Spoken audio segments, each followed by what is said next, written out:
Ya Rabbi bil Mustafa balligh maqasidana waghfir lana ma madha ya wasi'al karami. Ya Rabbi bil Mustafa balligh maqasidana waghfir lana ma madha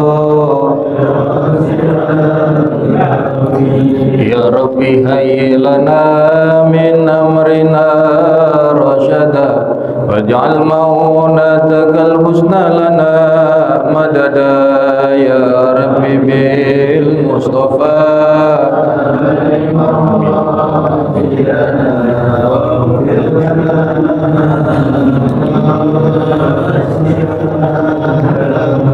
wala takilna ila tadbiri anfusina fannafsu ta'jizu an islahi ma fasada. Ya Rabbi bil Mustafa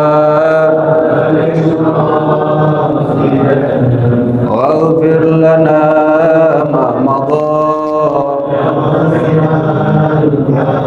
antal alim wa qad wajhtu ya malik ila rajaika wajhan sa'ila wa yada. Amin. Waghfir lana ma madha walirrajai thawabun anta ta'lamu faj'al thawabi dawama sitri li abada. Ya Rabbi bil Mustafa balligh maqasidana waghfir lana ma madha.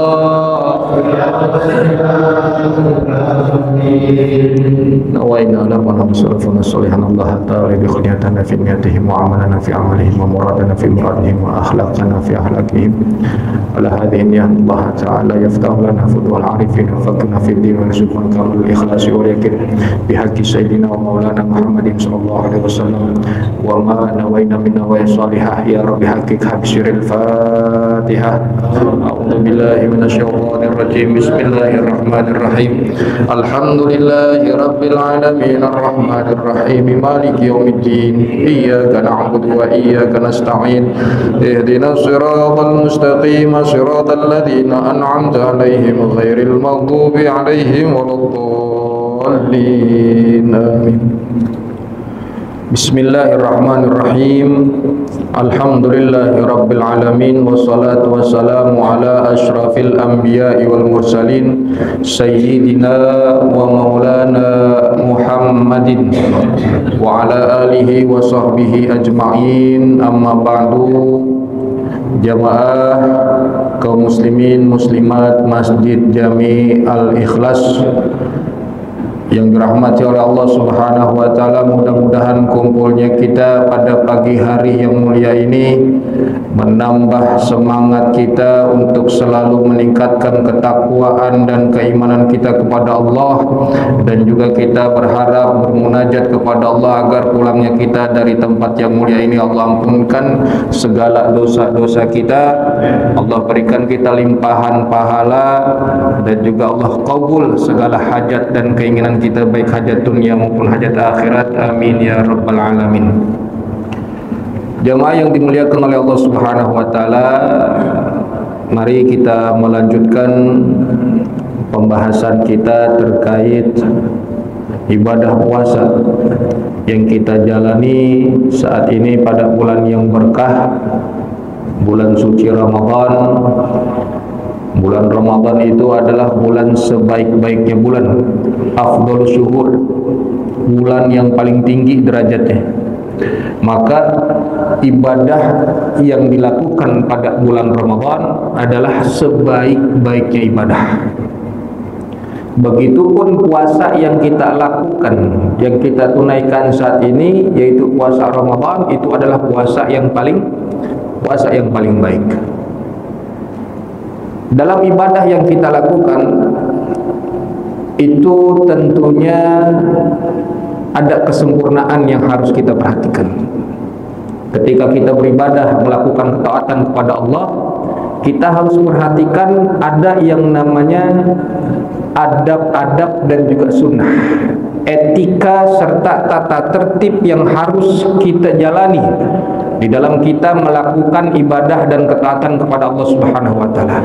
Maka tidak sempurna ibadah puasa kita tanpa adanya adab, tanpa adanya etika, tanpa adanya kesunahan dan juga tata tertib yang kita perhatikan. Ini penting bagi kita ketika kita melaksanakan ibadah. Apalagi di bulan Ramadan ini orang memperbanyak ibadah dan juga ketaatan pada Allah. Maka selain ilmu yang harus kita dapatkan, ilmu tentang puasa, kita juga harus memahami bagaimana adab dan juga etikanya orang yang berpuasa. Sahibur Ratib Al-Imam Abdullah bin Alawi Al-Haddad di dalam kitabnya An-Nasaih Ad-Diniyah, beliau menyampaikan ada beberapa adab dan juga etika yang sangat penting bagi kita untuk kita perhatikan di dalam kita menjalankan ibadah puasa. Yaitu yang pertama, orang yang melakukan ibadah puasa itu harus juga menyertakan semua indera dan juga anggota tubuhnya untuk juga berpuasa. Jadi orang yang puasa itu selain nahan lapar, nahan aus, dia juga harus menahan dan menjaga anggota tubuhnya untuk tidak melakukan hal-hal yang buruk, hal-hal yang tercela. Sebab apa? Ketakwaan kita di hadapan Allah itu sangatlah terpengaruh dari cara kita menjaga anggota tubuh kita. Sangatlah dipengaruhi dari bagaimana cara kita menjaga indera, penglihatan, pendengaran dan yang lainnya. Dari mulai ujung rambut sampai ujung kaki itu harus kita perhatikan di dalam kita menjalankan ibadah puasa. Kita harus benar-benar ekstra menjaga diri kita. Maka puasa kita yang di saat kita menahan lapar dan juga dahaga kita, tanpa kita berpuasa, anggota badan kita, indera penglihatan dan juga pendengaran, itu akan dapat menyebabkan kesia-siaan daripada ibadah puasa yang kita jalankan. Contohnya, seperti orang yang berpuasa itu selain nahan lapar, nahan aus, dia juga harus memelihara, harus jaga dia punya lidah untuk tidak berkata dusta, untuk tidak berbohong, tidak mencaci orang lain, tidak mencampuri urusan orang lain, bahkan tidak mendengar atau melihat sesuatu yang tidak halal. Ya, kita harus menjaga itu semuanya. Maka hadirin yang dimuliakan oleh Allah Subhanahu wa taala, kita puasakan anggota tubuh kita juga. Selain kita mempuasai perut kita dari mengkonsumsi makanan dan juga minuman, tetapi kita juga menjaga diri kita, panca indera, anggota tubuh dari hal-hal yang kagak ada maknanya, hal yang sia-sia. Kita puasakan itu semuanya yang kagak ada nilai kebaikannya buat kita. Ya, karena begitu banyak umat Nabi Muhammad SAW yang dikatakan puasanya cuma dapat gara-gara nahan lapar sama nahan haus doang. Dia nggak dapat apa-apa, dia nggak dapat pahala apa-apa, sia-sia puasanya. Kama qala Nabi Muhammad SAW, kam min shaimin laisa lahu min siyamihi illal ju' wal atas. Atau dalam riwayat lain, rubba shaimin laisa lahu min siyamihi illal ju' wa rubba qaimin laisa lahu min qiyamihi illa sahar. Betapa banyak, kata Nabi Muhammad SAW, orang yang dia berpuasa kagak dapat pahala apa-apa, puasanya sia-sia, dia cuma dapat nahan lapar sama nahan haus doang. Kalau begitu kan puasanya cuma sia-sia doang tuh. Dia nahan lapar dari pagi, dia nahan haus dari pagi sampai beduk maghrib. Yang dia dapat cuma itu. Dia nggak dapat pahala puasanya hilang. Puasanya nggak batal, tapi pahalanya hilang lantaran dia nggak bisa ngejaga dirinya dari dia melihat sesuatu yang haram, dari dia mendengar sesuatu yang tidak dihalalkan. Dan juga dikatakan oleh Sultanul Ulama Asy-Syaikh Abdul Aziz bin Abdul Salam di dalam kitabnya Maqasidus Shaum, yang paling utama di dalam adab berpuasa itu adalah menjaga lisan dan juga anggota tubuhnya. Itu adab yang paling utama bagi orang yang berpuasa. Sebab apa? Puasa itu bukan cuma nahan lapar. Puasa itu bukan cuma nahan haus, tetapi juga menahan diri dari segala nafsu amarah, nafsu yang mendorong kita kepada hal yang buruk, menjaga diri kita, nahan emosi. Ini hakikat puasa. Yang sebenar-benarnya puasa itu begitu. Nggak cuma nahan lapar, nahan haus, nggak cuma nahan diri daripada berhubungan badan, tetapi juga menahan daripada hal-hal yang tidak dibenarkan. Jaga diri kita, jaga tubuh kita, tangan kita, mata kita, telinga kita, itu kudu dijaga dan kita pelihara. Ya, sebab kata Nabi Muhammad SAW, man lam yada' qawla zur wal amal bih falaisa lillahi hajatun fi an yada ta'amahu wa syarabah. Siapa orang yang dia tidak meninggalkan perkataan-perkataan yang buruk, perkataan yang tercela, bahkan dia melakukannya, maka Allah Subhanahu wa taala tidak membutuhkan atas usahanya di saat dia menahan lapar dan juga menahan haus.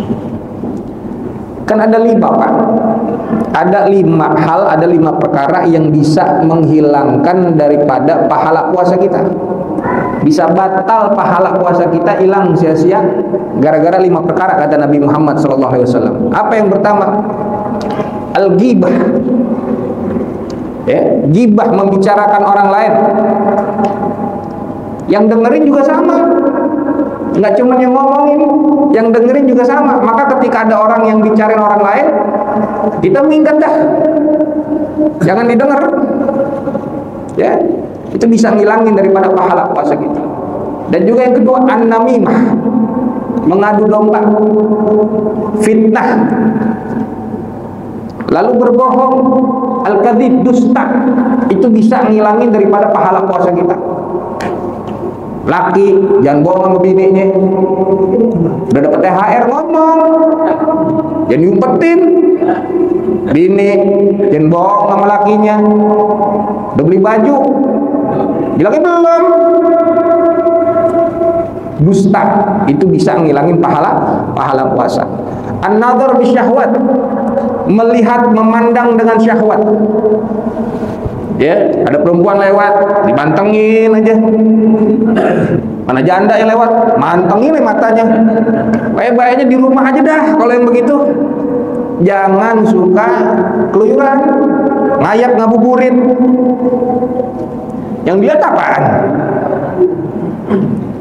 Hah? Mana udah aki-aki? Ya Allah.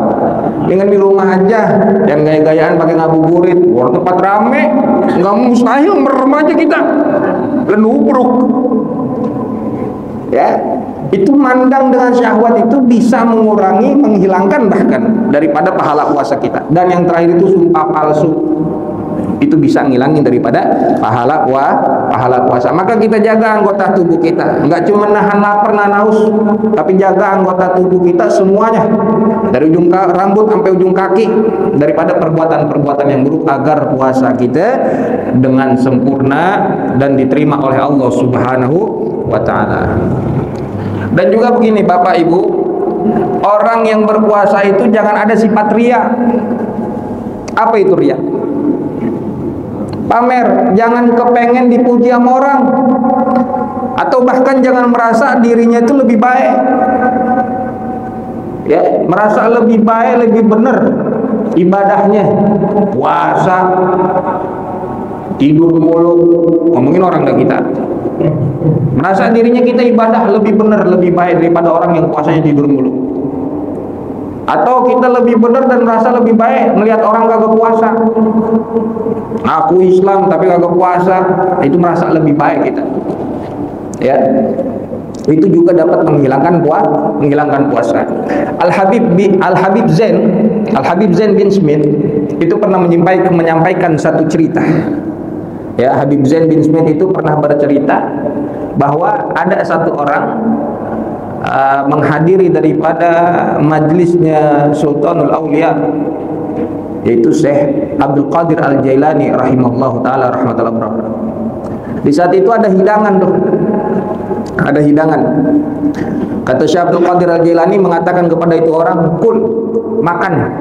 Makan ini hidangan." Dipersilakan tuh. Tapi kata orang tersebut, "Ana shaim. Saya lagi puasa. Saya nggak mau makan." Lalu Syekh Abdul Qadir mengatakan, "Makan. Saya akan jamin pahalamu 1 hari penuh dan akan diterima oleh Allah Subhanahu wa taala. Makan." Tapi orang tersebut tetap nggak mau. "Ana shaim. Saya lagi puasa." Kata Syekh Abdul Qadir, "Makan. Saya akan jamin pahalamu 1 bulan. 1 bulan penuh dan itu diterima oleh Allah Subhanahu wa taala." Lagi-lagi kagak mau itu orang. "Ana shaim. Saya lagi puasa." "Makan," kata Syekh Abdul Qadir. "Saya akan jamin pahalamu 1 tahun penuh dan diterima oleh Allah Subhanahu wa taala." Tetap orang itu kagak mau makan. Apa kata Syekh Abdul Qadir Al-Jailani? "Tinggalkan. Engkau telah hina di sisi Allah Subhanahu wa taala." Ya, engkau telah hina, kata Syekh Abdul Qadir Al-Jailani. Bahkan diriwayatkan orang tersebut matinya nanti mati dalam keadaan kafir. Kenapa itu? Karena kesombongannya, karena keriaannya. Dia lagi puasa. Ini konteksnya dalam puasa sunnah. Kalau puasa wajib nih bulan Ramadan begini, ya kita kudu begitu, tapi menolaknya dengan cara yang halus. Kalau ada orang nawarin pagi-pagi, "Bang, ngopi," nolaknya halus. Jangan, orang lagi puasa suruh ngopi. Jangan begitu. Ya, nolaknya dengan halus. Misal Bapak Imin, "Saya nyarap," jangan kemudian kita menyalahkan orang. "Nggak tahu kalau lagi puasa." Ya, itu riya nantinya begitu.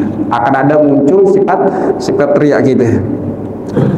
Maka kita yang seperti itu harus juga ada adab menolaknya. Ya, menolak dengan halus kalau ada orang ngajak makan atau ngajak minum. Oleh karenanya kita tinggalkan perkara-perkara yang tadi, hal-hal yang enggak ada manfaatnya buat kita. Min husni islamil mar'i tarkuhu ma layani. Tanda daripada kebaikan keislaman seseorang itu di saat dia meninggalkan hal-hal yang enggak ada manfaatnya buat dirinya. Nah, hadirin jamaah yang dimuliakan oleh Allah Subhanahu wa taala. Kemudian adab yang kedua yaitu bagi orang yang berpuasa menjaga perutnya daripada mengkonsumsi makanan yang subhat apalagi yang haram. Kita harus jaga. Jangan sampai kita memasukkan ke dalam perut kita sesuatu berupa makanan atau minuman yang haram, yang tidak halal. Di dalam kitab Al-Fawaidul Muhtarah li Saliki Tariqil Akhirah, Al-Habib Zain bin Smith, beliau pernah mengatakan termasuk daripada sesuatu yang dapat menghilangkan pahala puasa yaitu dia berbuka puasa dengan sesuatu yang haram, yang tidak halal. Ya, kita lagi mepet mau buka puasa nggak ada air, dilihat depan masjid ada air. Ya, air orang, minum 4 aja, nggak pakai nanya ini punya siapa. Itu juga apa? Itu juga hal yang haram. Kita harus benar-benar harus memperhatikan. Kenapa? Karena sesuatu yang masuk dalam perut kita, baik makanan dan minuman itu sangat memiliki pengaruh yang signifikan. Kalau yang masuk itu makanan yang baik, makanan yang halal, maka badan kita nih akan mudah buat diajak kebaikan. Tapi kalau yang masuk itu adalah hal yang haram, maka anggota badan kita ini susah buat diajak melangkah. Untuk berangkat ngaji susah, sholat ibadah susah, puasa susah, untuk melakukan hal-hal kebaikan itu susah. Kalau yang dimakan yaitu adalah yang haram. Allah Ta'ala berfirman dalam Al-Quran, kulu minat thayyibat wa'malu sholihat. Makanlah kamu dengan makanan yang baik, wa'malu sholihan, dan berbuatlah, melakukanlah kamu amal-amal yang soleh. Maka ini ada korelasinya, ada hubungannya. Kalau kita melakukan yang baik, nih kita konsumsi makanan yang baik, maka ketika kita masuk nih makanan atau minuman hal yang baik, yang halal, maka nih badan enteng buat diajak melakukan kebaikan, buat ibadah tuh enteng.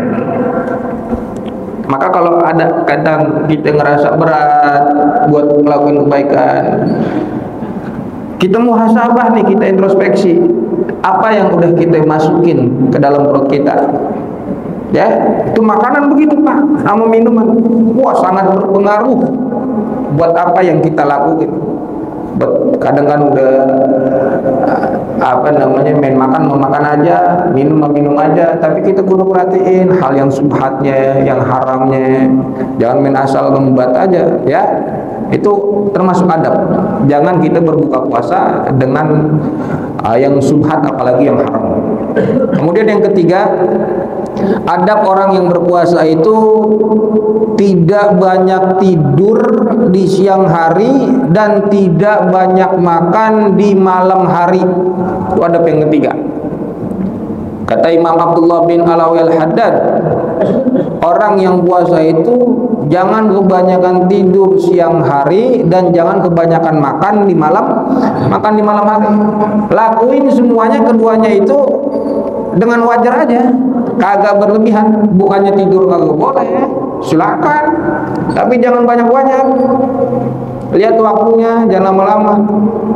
Habis subuh kagak ikut ngaji, dia tidur. Bangun-bangun mau johor, mandi. Habis sholat johor tidur lagi. Mendusin jam 5, sholat asar,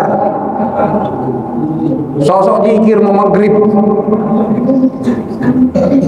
Ya, kemarin kan kita udah bilang yang kayak begitu tidurnya bukan ibadah tapi latihan mati. Ya, intinya apa ya Pak, khususnya nih pada bulan Ramadan ini kita ya mensederhanakan kedua hal tersebut. Baik makan di malam hari jangan banyak-banyak, terus tidurnya juga aja banyak-banyak. Bukannya kagak boleh, silakan, karena itu bisa mendidik diri kita. Kan yang namanya puasa kita menahan syahwat. Kalau tidur mulu berarti kan kita ngikutin syahwat kita. Begitupun makan mulu ngikutin syahwat. Kata guru saya, kalau kita makan tuh niatin. Apa niatinnya? Niat makan tuh tujuannya untuk menguatkan tulang-tulang kita melaksanakan ibadah. Ya, bukan cuma buat ngenyangin perut, tapi agar badan kita memiliki energi, kekuatan untuk melaksanakan ibadah dan juga ketaatan kepada Allah Subhanahu wa Ta'ala. Maka disitulah letaknya daripada rahasia dan tujuan puasa. Kalau orang ngikutin syahwatnya, pengennya tidur mulu, orang ngikutin syahwatnya, pengennya makan mulu di malam hari, itu bukan tujuan puasa. Karena yang benar pada tujuan puasa adalah dia mengekang syahwatnya. Ya, dia mengendalikan daripada hawa nafsunya. Kemudian yang keempat, dianjurkan bagi orang yang berpuasa termasuk adab adalah memperbanyak sedekah, memperbanyak sedekah, memberi makanan kepada orang. Tapi jangan siang-siang dikasih, pas mau buka dikasih. Ya, pas mau buka dikasih. Jangan siang-siang. Ntar dia buka, dia ngelakuin dosa, kita juga kena dosanya. Ya. Karena ketika kita memberikan makanan kepada orang yang berpuasa untuk berbuka ya pada waktunya itu kita akan mendapatkan pahala yang sama ya sebagaimana pahala orang yang berpuasa. Kemudian yang kelima daripada adab orang yang berpuasa itu menunaikan sholat taraweh dengan tenang, tidak buru-buru. Nah, perhatikan nih. Sholat taraweh dengan tenang, tidak buru-buru. Orang-orang yang dia mempercepat sholat tarawihnya, kata Imam Abdullah bin Alawil Haddad, itu adalah orang yang bodoh. Kata Imam Abdullah, bukan kata saya. Ya, sebab apa?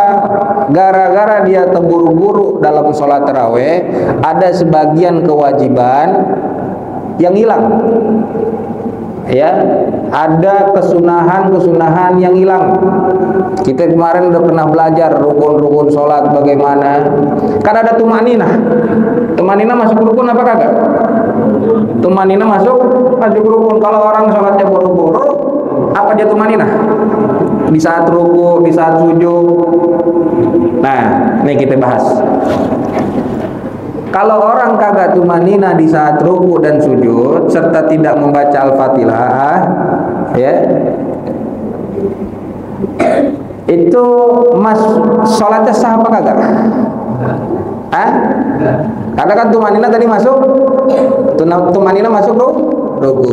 Nah, sholat tarawih ini hukumnya apa ya? Sunnah. Hukumnya apa? Iya. Sholat tarawih itu ada perbedaan pendapat ulama. Termasuk Syekh Yusuf Al-Ardabili di dalam kitabnya, yaitu kitab Al-Anwar li A'malil Abrar. Tumakninah di dalam ruku, tumakninah di dalam i'tidal, ya dalam sujud, duduk di antara dua sujud. Kata Syekh Yusuf Al-Ardabili itu tumakninah di saat itu mengikuti hukum sholatnya. Tumakninah di dalam sholat mengikuti hukum sholatnya, kata Syekh Yusuf Al-Ardabili di dalam kitabnya. Maka jika sholatnya wajib, maka tumakninahnya wajib. Kalau sholatnya sunnah, maka tumakninahnya sunnah. Sampai sini paham? Paham ya? Tapi ini pendapat yang dhaif, pendapat yang lemah, tidak kuat. Tapi masih banyak dipakai oleh beberapa kalangan. Betul gak? Orang sholat tarawih 23 rakaat berapa menit? Ada yang 7 menit, ada yang 10 menit. Ini ya, ngikutin pendapat ini. Tapi tadi pendapatnya dhaif. Atau saya mau nanya aja dah sama jamaah majelis masjid apa nih? Al-Ikhlas. Ini kan pada ngaji nih. Saya mau tanya, maunya sholat tarawih yang cepat apa yang lama?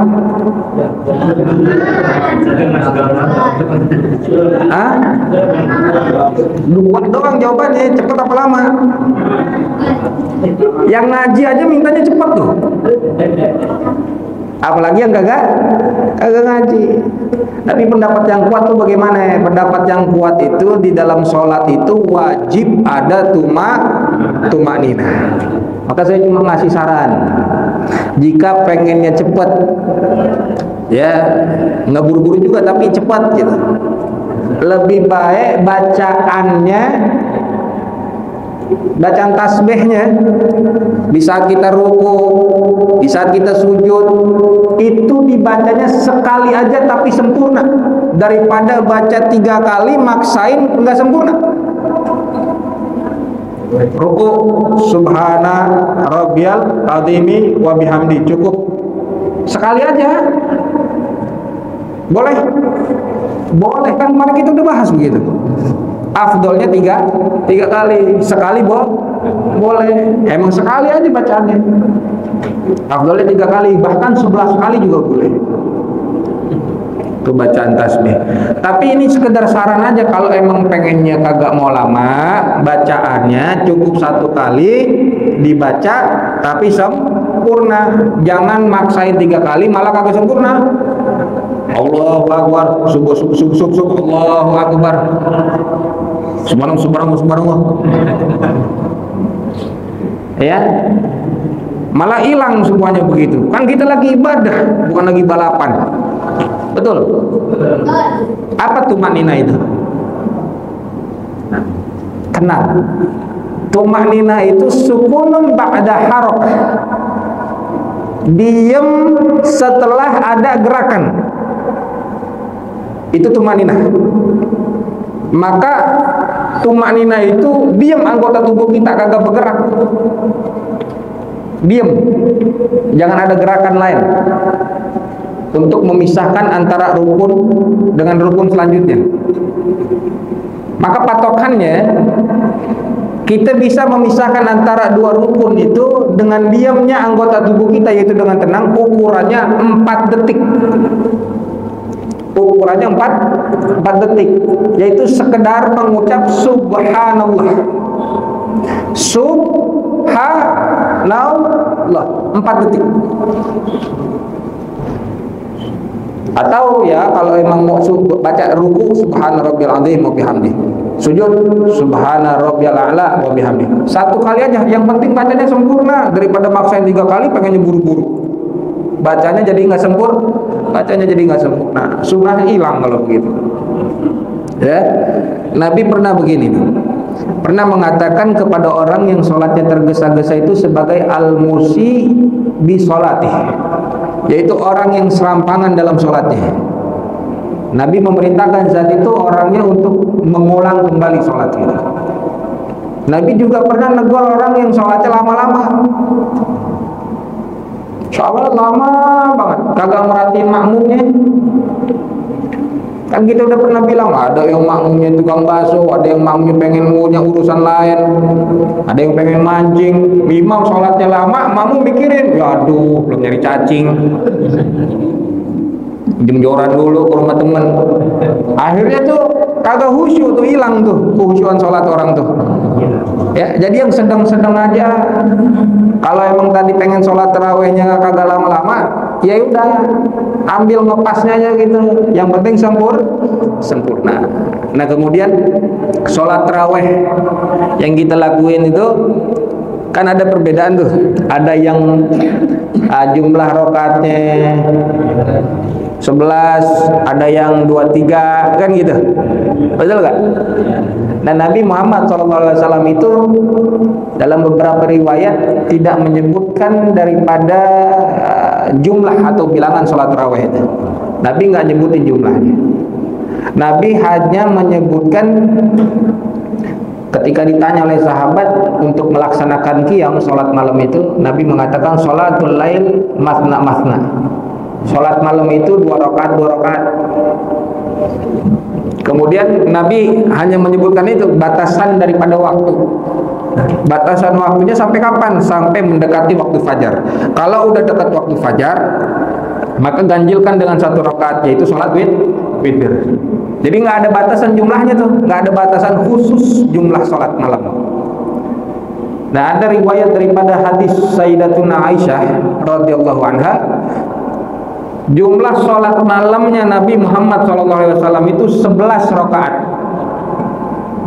Jumlah sholat malamnya Nabi itu 11 rakaat di dalam bulan Ramadan maupun luar Ramadan. Saya mau tanya, sholat malam yang dilakuin pada saat di dalam Ramadan maupun di luar Ramadan namanya sholat apa? Ada nggak sholat tarawih di luar Ramadan? Nggak ada. Namanya sholat witir.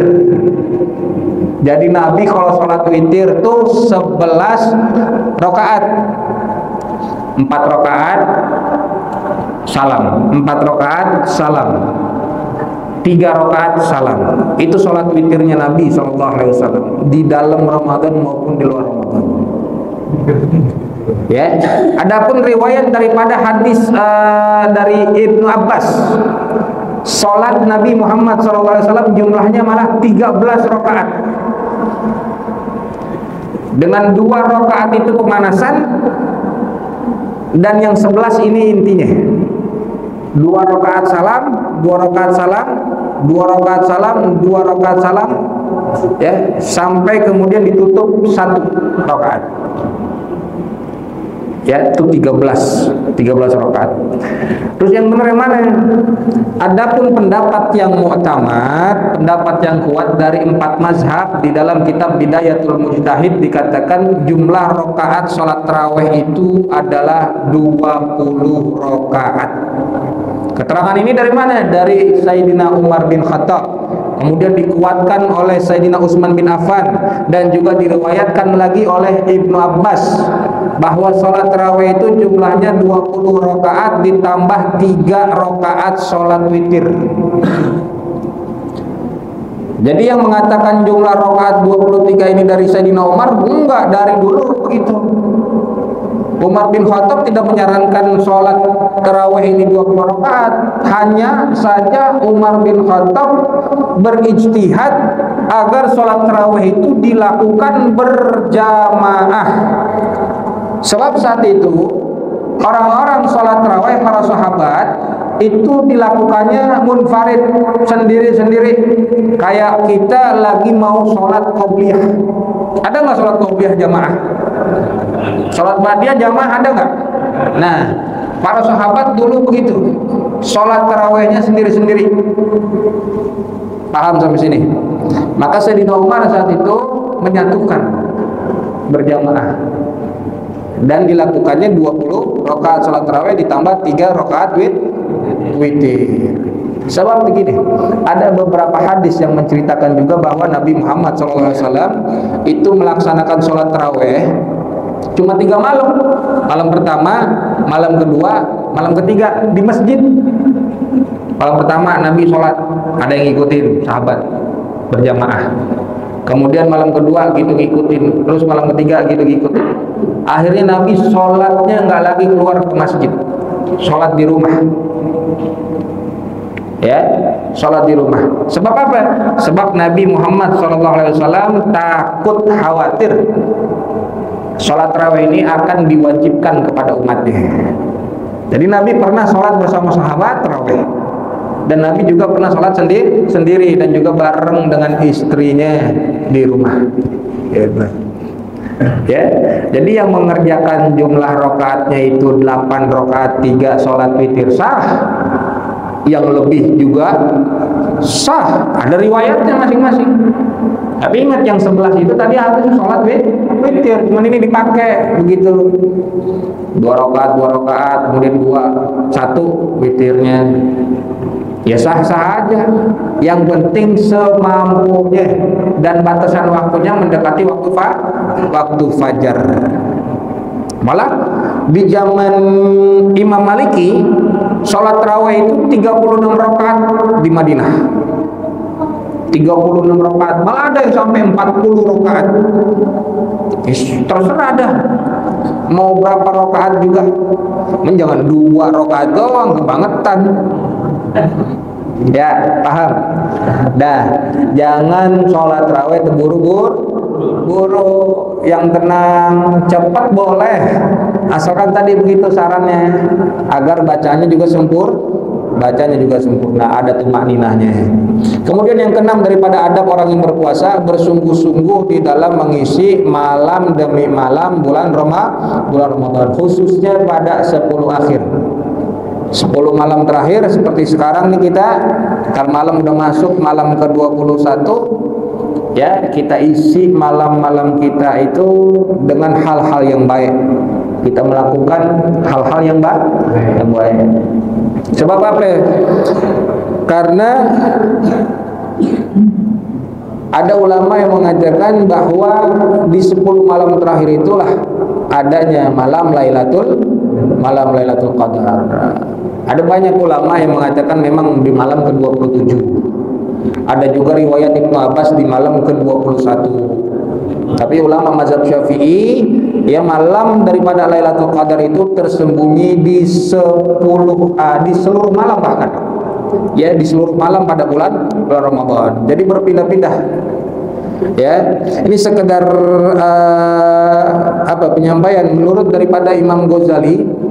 Menurut Imam Ghazali dan menurut Imam Syazili, kalau awal puasa aja itu hari Selasa, maka Lailatul Qadarnya itu di malam ke-27.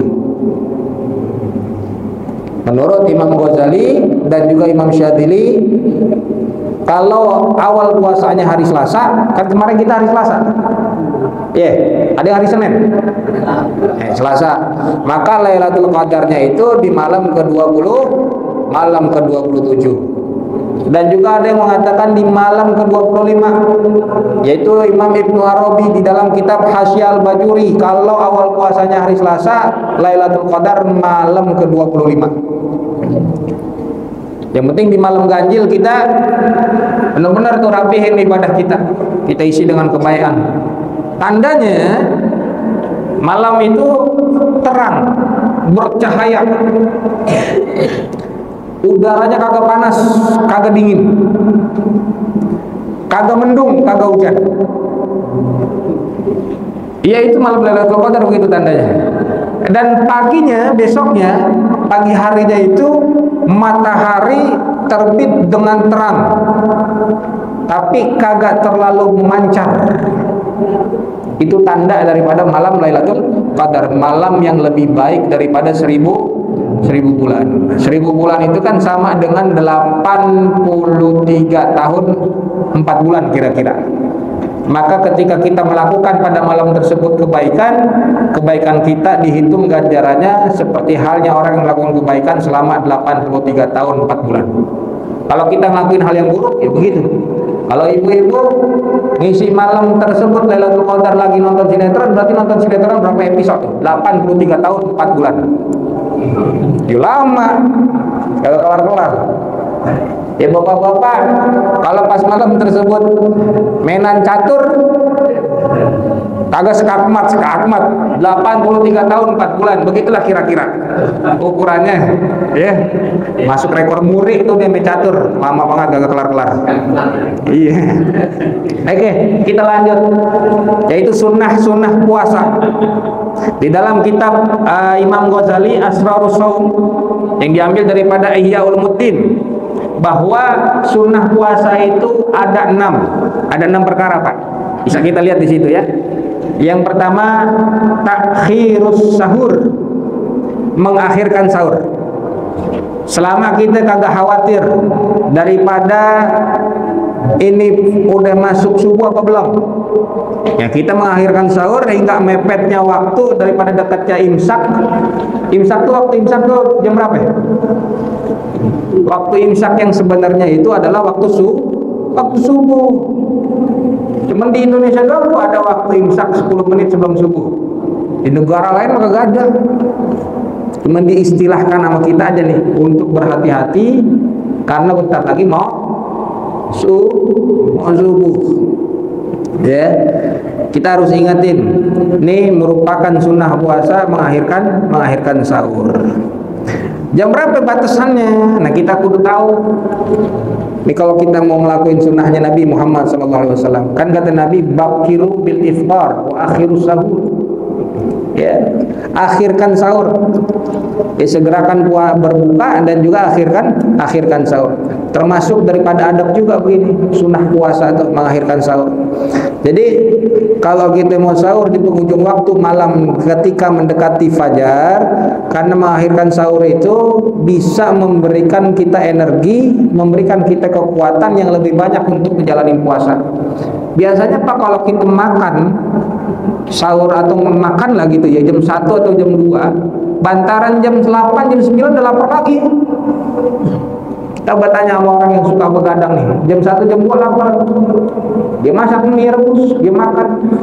Itu paginya jam 8 jam 9 biasanya udah lapar lagi tuh. Maka ketika kita mengakhirkan sahur itu mendekati daripada sholat subuh, waktu subuh, itu bisa menguatkan badan kita di saat menjalankan ibadah puasa. Ini waktu sahur yang pas.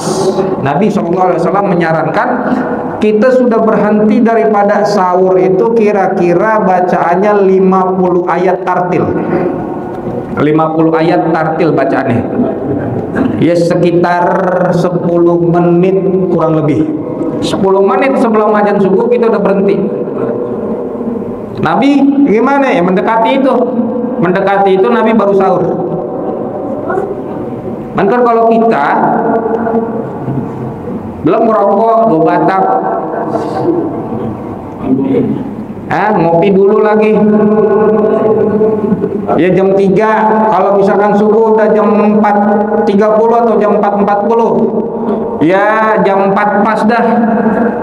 Orang yang mau sahur atau sejam sebelumnya biar bisa ngerokok dulu gitu tuh, bisa ngopi dulu atau mau nyusu, silakan. Yang penting kita mengakhirkan sahur itu merupakan sunnah. Jadi nggak terlalu lama. Kalau Nabi begitu, pas ditanya kapan waktunya, ya berhenti daripada sahur itu seperti orang membaca 50 ayat secara tartil, ya sekitar 10 menit sebelum azan subuh. Kemudian yang kedua adalah ta'jilul fitr. Ya, ta'jilul fitr, menyegerakan berbuka puasa.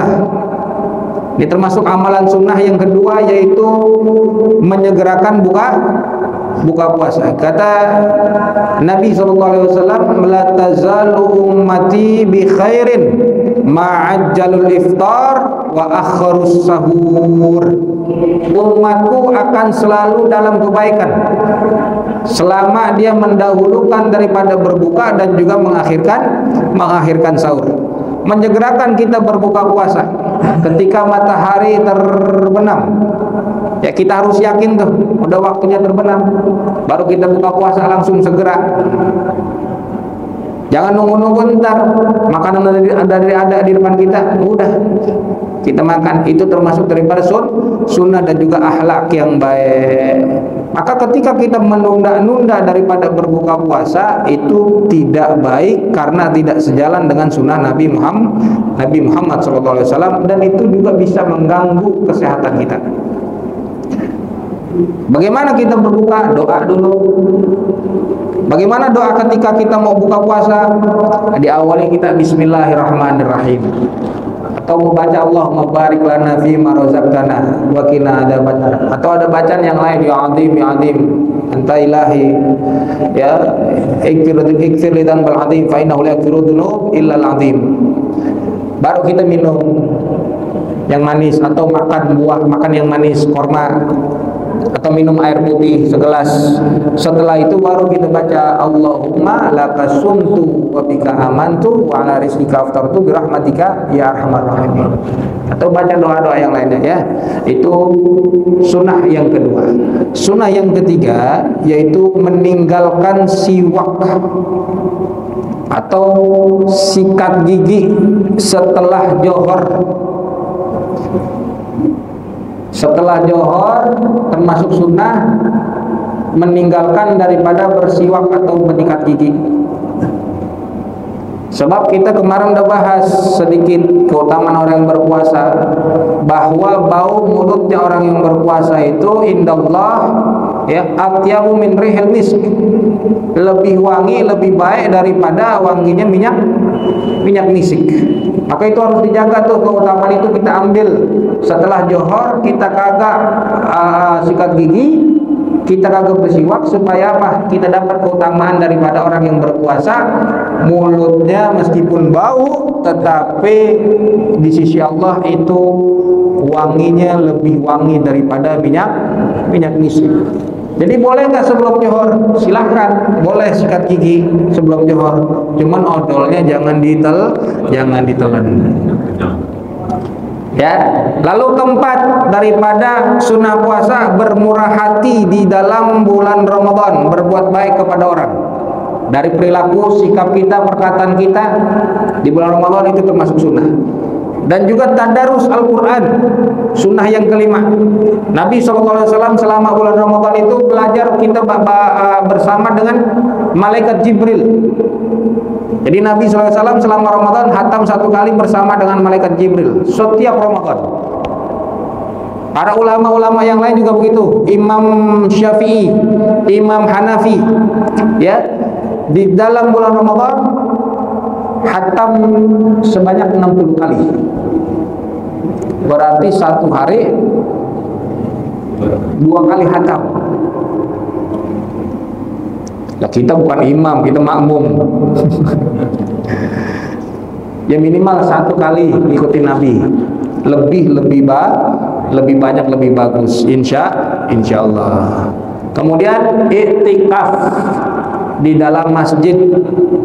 Ya, Nabi SAW Dikatakan dalam hadis itu 10 hari terakhir Nabi SAW itu memperbanyak itikaf di dalam masjid pada bulan Ramadan. Sampai beliau wafat, itu beliau istiqomah melakukan daripada itikaf di dalam masjid. Nah, itulah adab-adabnya orang yang berpuasa yang kita harus perhatikan.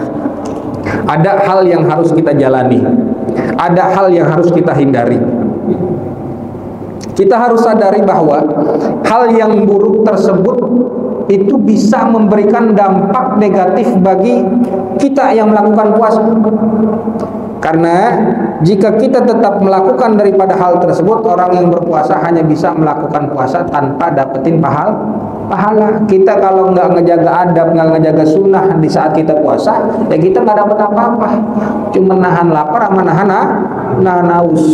Mudah-mudahan kita bisa melakukan daripada adab-adab berpuasa dan juga sunnah-sunnahnya ini mengikuti daripada ajaran Nabi kita Muhammad Sallallahu Alaihi Wasallam. Kemudian terakhir sebelum kita tuntaskan, ada yang namanya faedah. Ya, kita bahas sedikit saja. Ada yang namanya faedah. Apa itu faedah? Faedah itu adalah manfaat. Faedah itu adalah kegunaan. Beda nanti kita bahas, ada yang namanya fadilah, ada yang namanya hikmah daripada puasa. Ada nanti terakhir kita bahas rahasia puasa. Nah, kita bahas faedah. Contohnya kayak gimana? Contohnya ada buah jeruk ini bisa memiliki manfaat. Manfaatnya apa? Untuk kesehatan. Itu faedah namanya. Ya, itu faedah. Buah durian ada manfaatnya. Contohnya, itu namanya faedah.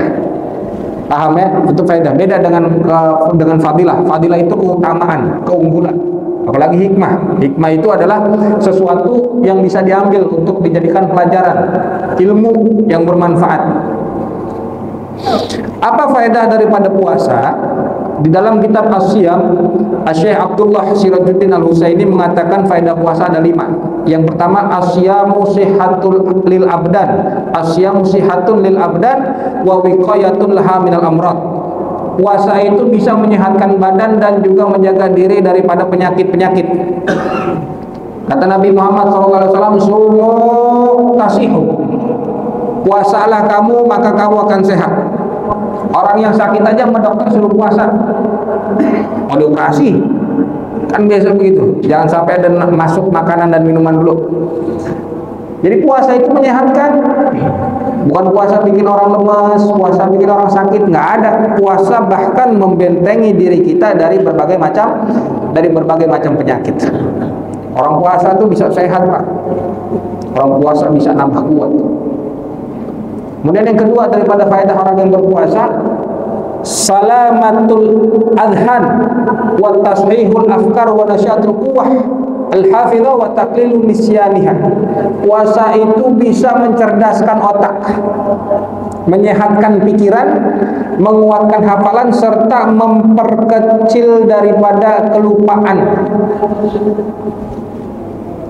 Kenapa? Karena bagi orang yang banyak makan, kubut to'am, dia doyan sama makanan, dikit-dikit ngemil, dikit-dikit makan, itu bisa menyebabkan kelembapan di dalam otak.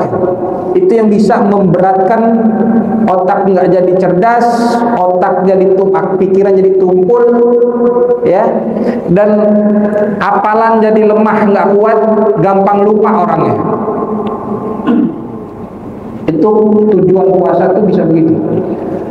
Pengalaman ketika saya masih di pesantren, itu saya melakukan puasa itu sehari puasa, sehari enggak, sehari puasa, sehari enggak.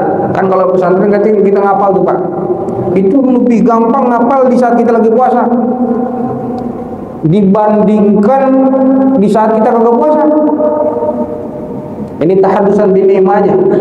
Kita berbagi cerita. Alhamdulillah begitu. Yang saya rasakan ketika saya lagi puasa, ngapalin apanya cepat. Belajar tuh enak, asik.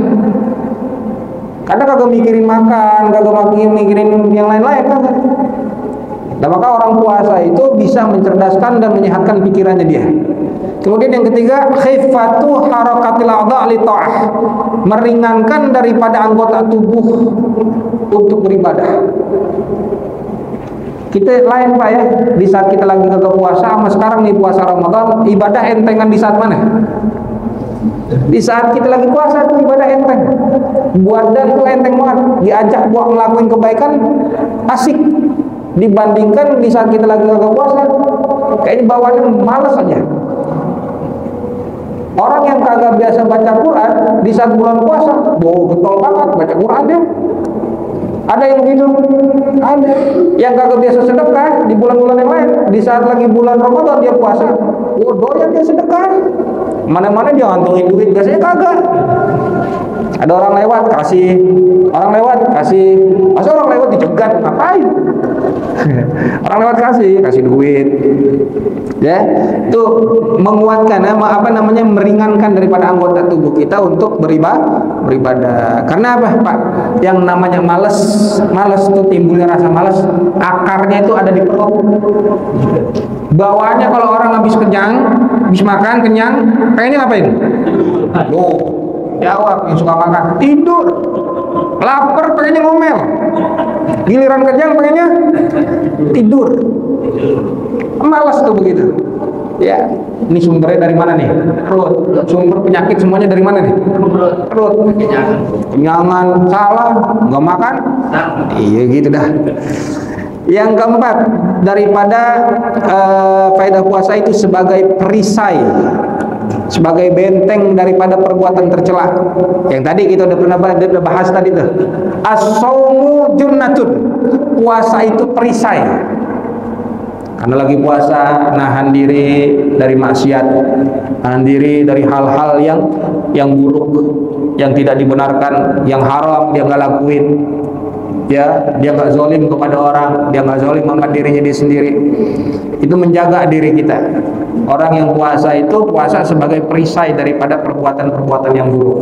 Dan kemudian yang kelima, puasa itu sababun liqabulir raja wa ijabatid du'a. Puasa itu bisa menjadi sebab mempercepat terkabulnya kita punya doa dan diijabah permintaan kita kepada Allah Subhanahu wa taala.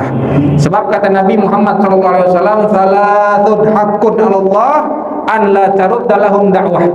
As-shaim hatta yuftir, wal madlum hatta yantasir, wal musafir hatta yarji." Ada 3 hak Allah Subhanahu wa taala yang kagak bakal ditolak oleh Allah atas doa-doa. Apa tuh?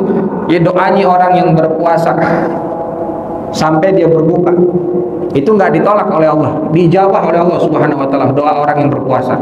Kemudian yang kedua, al-madlum hatta yantasir. Orang yang dizalimi, orang yang dianiaya. Itu cepet tuh. Maka pernah kan ada kisah suami istri. Seorang suami menjadi waliullah, menjadi walinya Allah Subhanahu wa taala. Doanya dikabul. Kenapa? Itu suami terzalimi, dianiaya mulu sama bininya. Ya, disabar tuh laki, bininya meretin duit, disabar, bininya ngomel, disabar, naruh anduk salah, diomelin, disabar, bininya lakinya terzolimi, lakinya dianiaya, ya doanya dikabul oleh Allah Subhanahu wa taala. Dan yang ketiga adalah al-musafir hatta yarji, orang yang bepergian sampai dia kembali dari pergiannya, itu doanya dikabul oleh Allah Subhanahu wa taala. Itulah daripada faedah-faedah puasa yang kita jalani, insyaallah adab kita bisa jalanin, sunnah-sunnah kita bisa jalanin, dan kita mendapatkan faedah-faedah puasa kita diterima oleh Allah Subhanahu wa taala. Amin ya rabbal alamin. Alhamdulillah. Mungkin itu bahasan pada pagi hari ini. Insyaallah mudah-mudahan memberi manfaat buat kita dan juga keberkahan dunia akhirat. Ada yang mau nanya?